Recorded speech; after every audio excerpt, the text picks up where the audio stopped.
remercier, de remercier les organisateurs de ce forum qui m'ont invité. Évidemment, nous avons profité de cette visite, de ce forum pour le transformer également en une visite d'État et d'amitié, ce qui nous a permis de ratisser assez large. Spécifiquement au forum,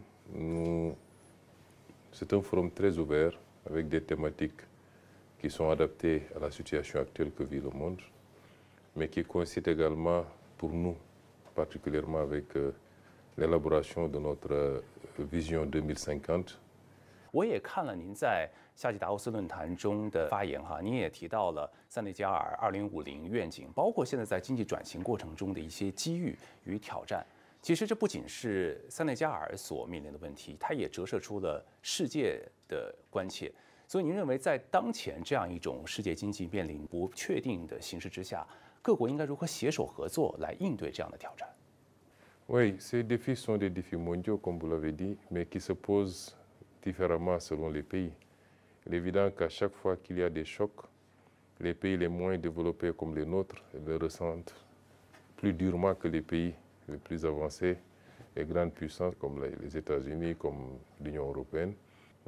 L'humanité connaît de ces tournants à échéances périodiques et nous sommes à ce tournant où tous les continents, toutes les nations, tous les pays doivent se déterminer, se réorganiser pour pouvoir, pour ne pas rater le train du changement qui se profile.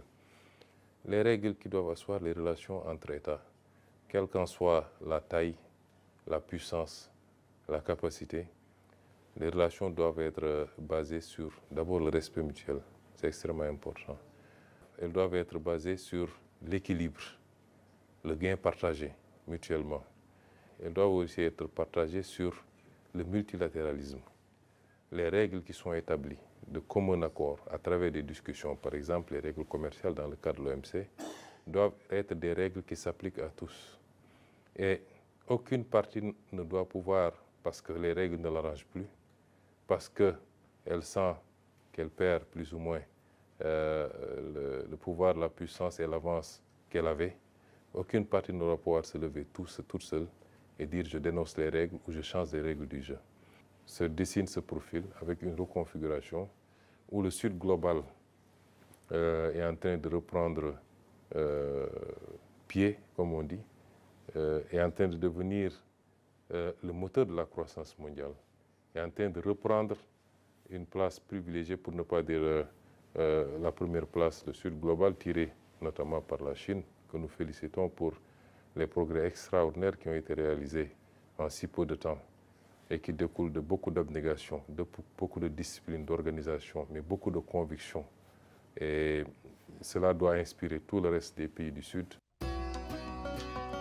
此次中国之行，孙科总理先后到访浙江杭州、天津和北京，感受中国在数字经济、人工智能、智慧物流等领域的前沿脉动与创新成果。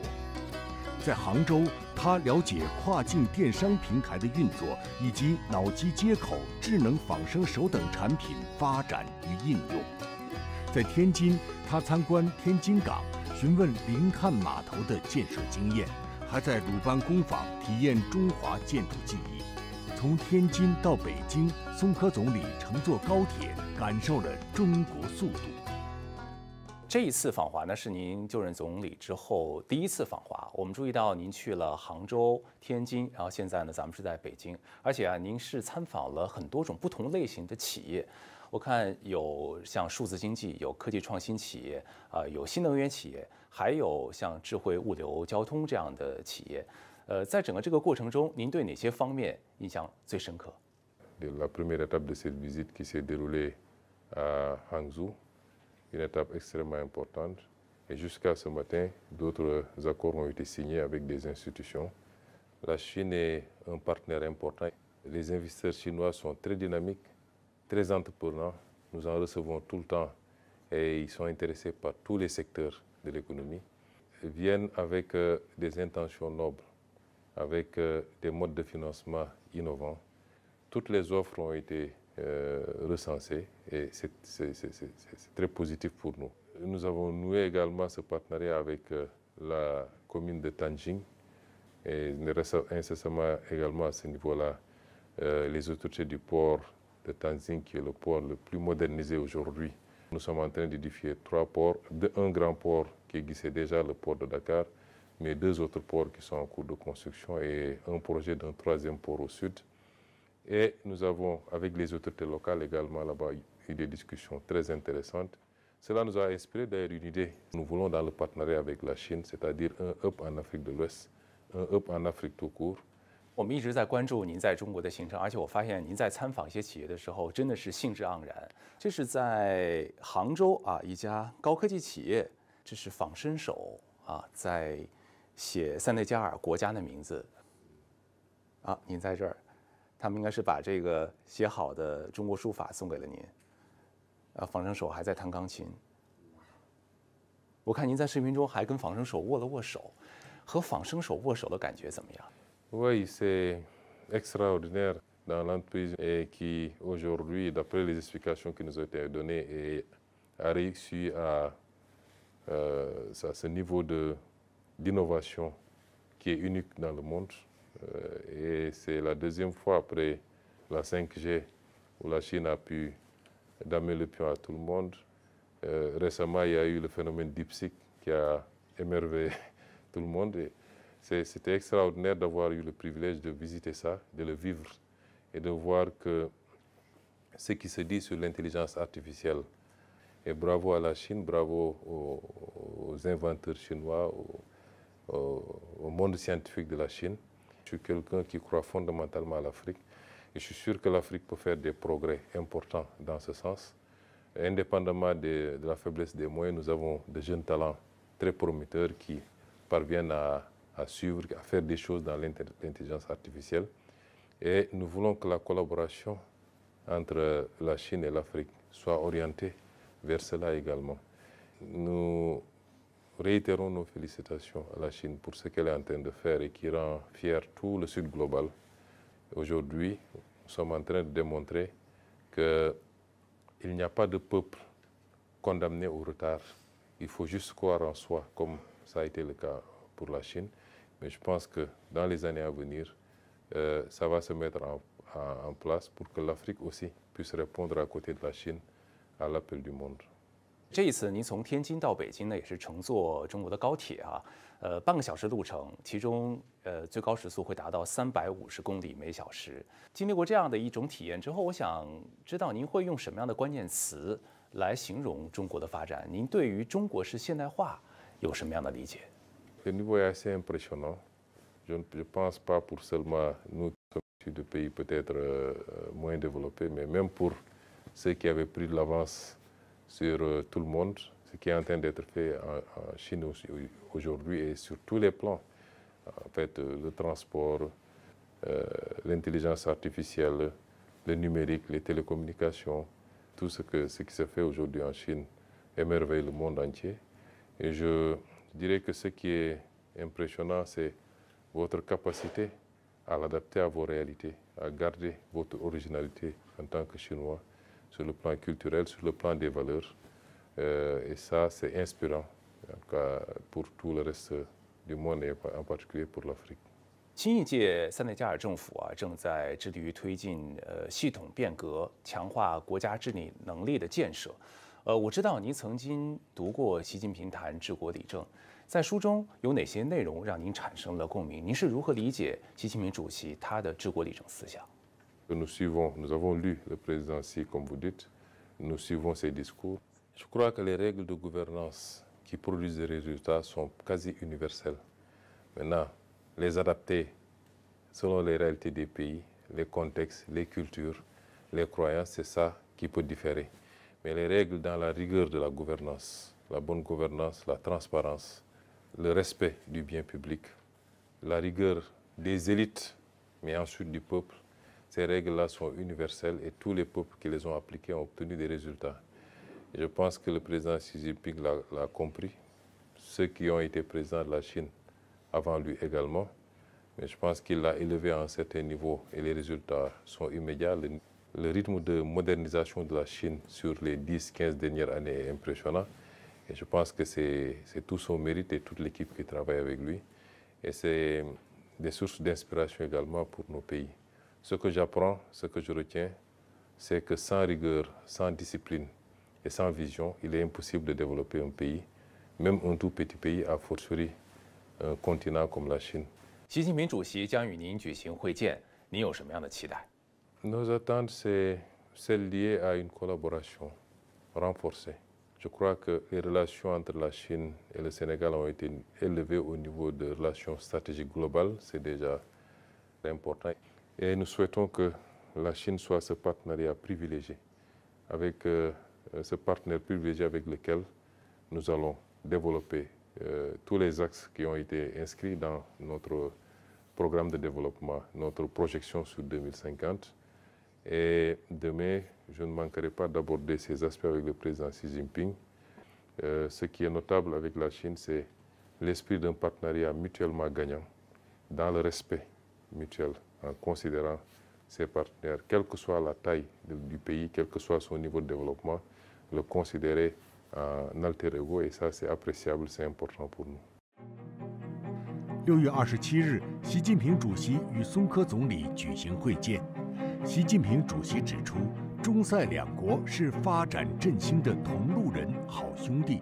中方愿同塞方加强团结合作，深入推进中塞全面战略合作伙伴关系，为两国人民带来更多福祉，为中非友好和全球南方合作注入更多动力。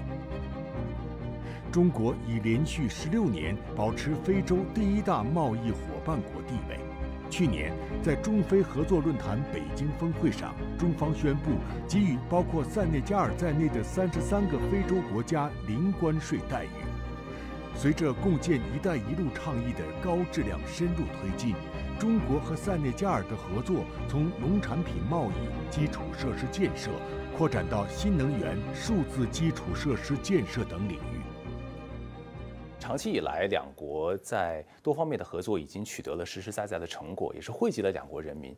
所以，您会怎么来评价两国当下的关系 Elles sont au beau fixe. Ce n'est pas un hasard si le président Bassirou Diomaye avait réservé presque sa première visite d'État pour la Chine. Moi-même, en tant que Premier ministre, c'est ma première sortie en dehors du continent africain et je suis venu en Chine. Et nos deux visites se sont tenues à l'intervalle d'1 an. Ça, c'est suffisant pour que vous compreniez l'importance que nous donnons à cette relation. Et du côté de la partie chinoise, on nous manifeste la même importance donnée, accordée à cette relation. Et c'est vous dire donc que ces relations qui sont au beau fixe, qui sont structurées autour de principes et de valeurs. Et c'est ça qui est important dans cette relation-là.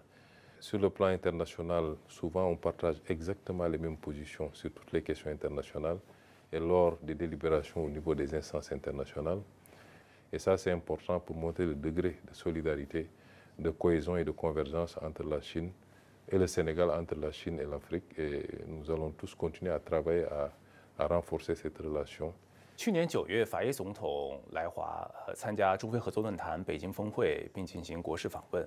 法伊总统在峰会开幕式的致辞上，他是这么说的：“他说，中非合作论坛建立在对话、相互尊重和共建基础上，树立了构建卓有成效的伙伴关系典范。”但是我们看到西方的有些声音认为，中国与非洲合作是新殖民主义，也是给非洲设下了债务陷阱。您是如何看待中国与非洲之间的合作？ Vous savez, l'Afrique peut au moins affirmer une chose de manière claire. L'Afrique n'a pas de passif avec la Chine. La Chine ne nous a jamais colonisés. La Chine n'a jamais mené une guerre contre l'Afrique. La Chine ne nous a jamais causé de problèmes. Aussi loin que remonte l'histoire, je crois que les relations entre la Chine et l'Afrique ont été toujours des relations, j'allais dire, synalagmatiques, ouvertes, basées sur le consentement. Souvent, on dit que la Chine nous écoute.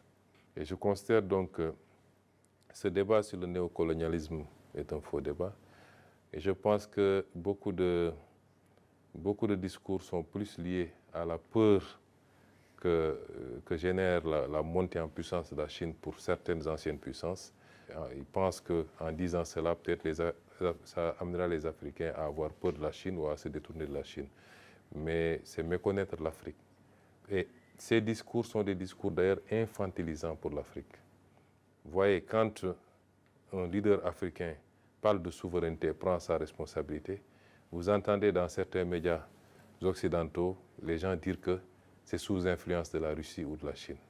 Vous croyez que nous n'avons pas le bagage intellectuel, les capacités de réfléchir par nous-mêmes, de concevoir par nous-mêmes et défendre nos intérêts, pour que nous soyons sous l'influence de la Chine ou l'influence de la Russie? C'est parce que ceux qui disent ça ont toujours conçu les relations à l'Afrique comme cela. Et ils pensent que si l'Afrique tourne le regard vers quelqu'un d'autre, c'est parce qu'elle a été influencée ou dominée. Et je ne conçois pas, moi, les relations sous ce rapport. Et je vois qu'en tout cas, depuis que nous sommes aux affaires, tous les contacts qu'on a eus avec la Chine sont des contacts basés sur le respect, sur le souci d'un progrès partagé, d'une croissance partagée. 塞内加尔也是第一个同中国签署“一带一路”合作文件的西非国家。现在的两国的合作已经是走入了高质量快车道。去年法耶总统在访华的时候也明确表示，他非常欢迎共建“一带一路”倡议，认为这个倡议对于非洲的基础设施建设，包括像港口、机场、公路、铁路等等，都做出了巨大的贡献。那您对中国同塞内加尔在“一带一路”框架下的合作有什么样的展望？ Pour moi, l'offre de la ceinture et de la route est une offre originale, une offre ambitieuse qui découle d'une vision et d'un leadership éclairé du président Xi Jinping. Le Sénégal a été le premier pays en Afrique de l'Ouest à adhérer à cette offre. Et c'est une offre effectivement qui se soucie d'une prospérité partagée. Et c'est ça le plus important. Parce que, vous l'avez dit, en si peu de temps, des réalisations concrètes ont poussé un peu partout en Afrique à partir de cette offre. À la base, je pense que chaque pays a pu discuter selon le mieux de ses intérêts, parce que ce n'est pas un schéma global unique à appliquer à tout le monde. Les préoccupations des pays ne sont pas les mêmes. Certains pays veulent des infrastructures sportives, d'autres veulent des routes et des autoroutes, d'autres veulent de l'industrie, et ainsi de suite. Et selon les demandes, chaque pays va discuter avec la Chine pour essayer de tirer le meilleur profit de cette initiative. Et l'offre commence par la conception elle-même. C'est pourquoi depuis que nous sommes arrivés, nous avons initié nous aussi un travail, pas seulement au Sénégal, mais dans toute la sous-région ouest africaine. Et nous discutons avec nos voisins sur la manière de mutualiser sur un certain nombre de routes. Ce qui a été fait récemment dans le dernier FOCAC est appréciable avec les 10 actions préconisées par le président Xi Jinping. Mais nous pensons que nous devons tous ensemble nous préparer à ces prochaines étapes, à ces prochaines échéances. 塞内加尔有很多的优势传统产业，比如像渔业啊、碳酸盐，还有就是花生。塞内加尔被称为是花生之国。今天我们也是找到了来自塞内加尔的花生，我之前尝了一下，味道非常好。如果说让您为中国的消费者们推荐一下塞内加尔的花生，包括其他塞内加尔的优质的商品，您会怎么来推荐？ Oui, le Sénégal est un pays assez agricole, où on fait pousser pratiquement tout, du riz, des arachides, effectivement, c'est la culture commerciale principale, mais on y fait pousser également d'autres céréales telles que le mil, telles que le maïs, le sorgho. On y fait beaucoup de maraîchage. Il y a également beaucoup de produits d'arboriculture, de produits horticoles. Nous faisons énormément de fruits, surtout vers le sud du pays, mais également dans ce qu'on appelle la zone des Niayes, les mangues, les oranges, tout ce que vous voulez. Je crois que dans le cadre des échanges, nous, notre objectif, c'est d'abord d'accroître la production, parce que nous avons des rendements assez faibles. Il y a des accords qui existaient déjà et que nous allons développer pour que les instituts de recherche sénégalais et chinois puissent évidemment, ça c'est notre arachide, pour que nos instituts de recherche puissent collaborer pour bénéficier de la technologie et des techniques chinoises d'amélioration des rendements.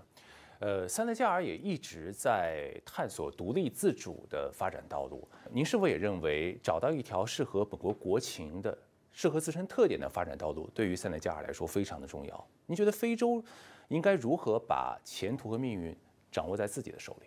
Et dans ce qui se dessine actuellement au niveau du monde, rassurer la Chine que les Africains désormais ont bien compris. Il y a eu pendant des années beaucoup de pollution dans la communication qui tendait à montrer certains modèles ou certains pays comme étant des modèles problématiques.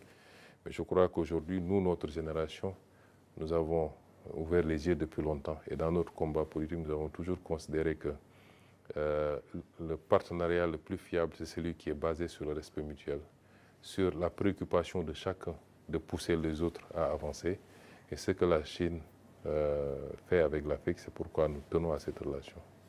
近几个月来呢，美国一直在挥舞关税大棒，对所有的贸易伙伴加征关税。但是美国其实忽略了一个基本事实，就是美国本身也是在国际贸易中大量的获益。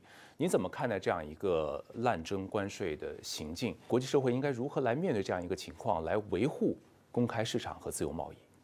De plus en plus, la notion d'ordre international, la notion de règles internationales, la notion même de communauté internationale perd de son sens. Parce que nous avons certains pays, du fait de leur puissance, qui pensent pouvoir de manière unilatérale à chaque moment de l'histoire imposer seuls les règles. Mais c'est ces pays qui ont créé ces règles-là. Parce qu'ils se sentaient tout puissants et pensaient que ça allait leur profiter au détriment du reste du monde. Aujourd'hui, que les choses ont tendance à s'équilibrer, ils veulent sortir de ces règles ou imposer des règles différentes. Je pense qu'aujourd'hui, ce qui se fait dans le sud global et au niveau des BRICS est assez important et c'est un travail qu'il faut continuer pour un monde beaucoup plus équilibré, beaucoup plus multilatéral. Et pour un continent comme l'Afrique, nous devons profiter de cette situation. 明年塞内加尔将会主办第4届青年奥运会，这也是非洲国家第一次主办奥林匹克的相关赛事啊。我们知道塞内加尔的强项有足球，包括摔跤。现在塞内加尔青奥会的准备工作怎么样？ Oui, nos athlètes sont en train de se préparer. Le pays, de manière générale, est en train de se préparer, malgré la situation difficile dont nous avons hérité. Mais c'est important toujours de voir d'où on part. Les travaux vont bon train. Et il y a certains travaux d'ailleurs qu'on fait avec la collaboration de la Chine. Et j'en profite pour remercier la Chine qui nous a offert, je crois, plus de 87 ou 90 bourses pour les athlètes pour une période de 2 mois pour qu'ils viennent se préparer ici en Chine. C'est nous qui organisons et nous voudrons en tout cas en sortir avec le maximum de médailles. Et nous espérons également que la Chine fera une bonne participation à ces Jeux.